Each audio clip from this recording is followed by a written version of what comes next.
My journey of homeschooling, why I homeschooled, stories from my life.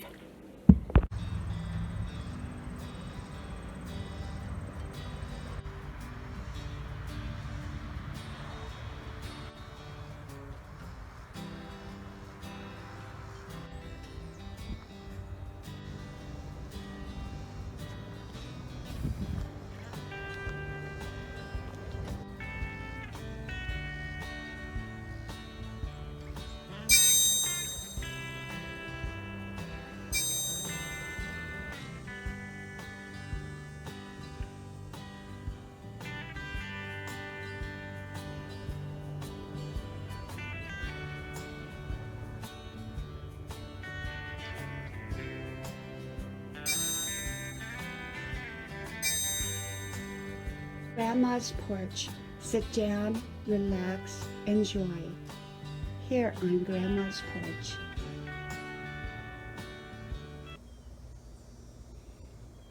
Homeschooling, why I chose to homeschool, stories from my life. Hello, y'all. I'm Dianna Brianne. I don't give advice, suggestions, information, recommendations. I just share with you my perspective on different topics, and I'm here for entertainment purposes only.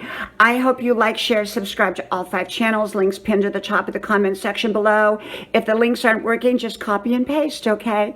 Well, I wanted to come on here and share another little story from my life, and I've shared this one before, but I'll kind of give different details in this one. And since I have so many new people on my channel, many have not heard some of my stories. This one goes back to why I chose to homeschool. Well, we were living way down in Texas, and I love Texas, and we were having a wonderful time, and my kids were all in school. And I made a friend who I have to this very day, who had told me that she had homeschooled her son back when homeschool most certainly wasn't that acceptable of an option. And she was telling me all about it. And I said, well, what is homeschool? My kids were still like 5, 6, and 7 at the time. And one was in kindergarten, one was in 1st grade, and one was in 2nd grade. And she said, well, homeschool is where you teach them at home. And I said, really? Can you do such a thing? And she said, yeah. And I love that idea. The more I thought about it, the more I loved it, because I thought, what better teacher could be at this stage of life than me? And I want to spend more time with my kids. I know a lot of parents, want to send their kids off to school, but I really enjoyed my kids.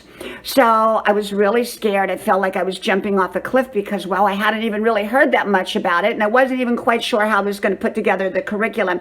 This is really before the internet schools came out. This is back when we had to go buy books and create our own curriculum. This is before they had the public school system virtual programs like they do now. And so I had gone and I went over to the school, and I remember I went to the school and I went to the principal and told them what I was going to do. And she said, oh, that's perfectly fine. Just sign the paper. And that was it. That was it. At the end of the day, I picked my children up and told them, you're going to be homeschooled. And they were all excited. But it was so easy. It was so easy. Now, later in time, when I went to homeschool one of my other children, and I went back to school, and I told them, they weren't real friendly about it, because apparently I think some of the schools lose money when your child is pulled out like that. But I was already certified in my state. And in Texas at the time, you didn't need to be certified. Now, in the state that I live in now, you did need to be certified, but I was already certified, and I'd already done it, and I'd already done a great job. And by then, we also had the virtual public school programs at home, so which is what my one son ended up being in, which was public school done at home virtually, and I was like the learning coach or something like that. But that's kind of moving ahead in the story.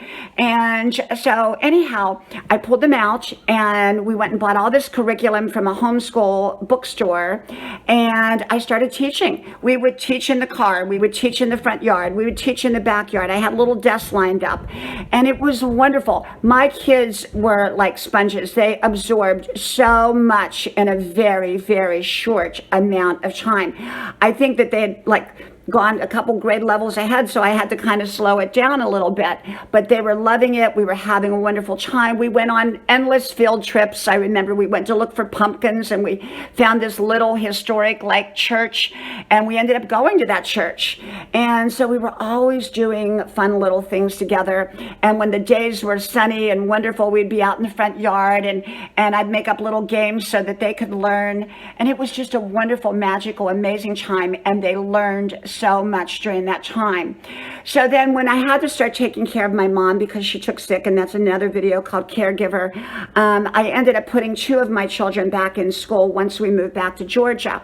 And then periodically, they'd want to come home and homeschool, so I'd pull them out, and different ones at different times, and we would homeschool.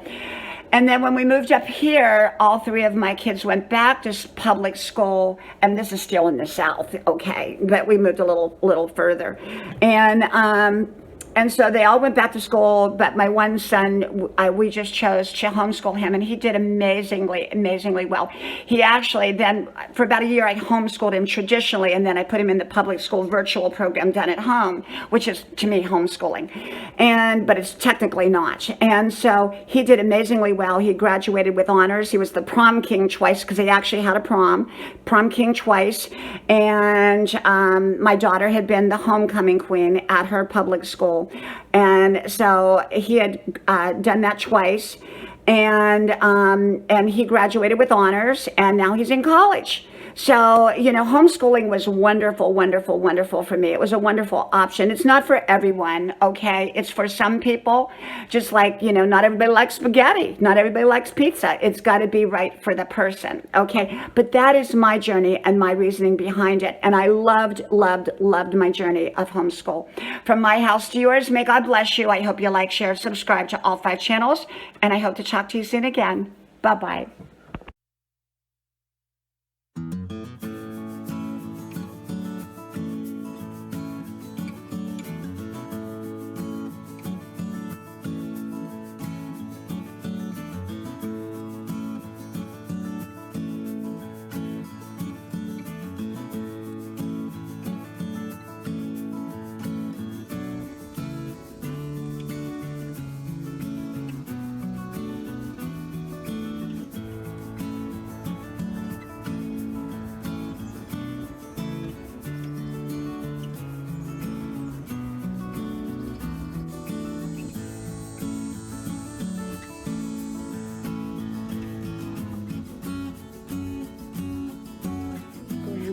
Porch, a place to relax.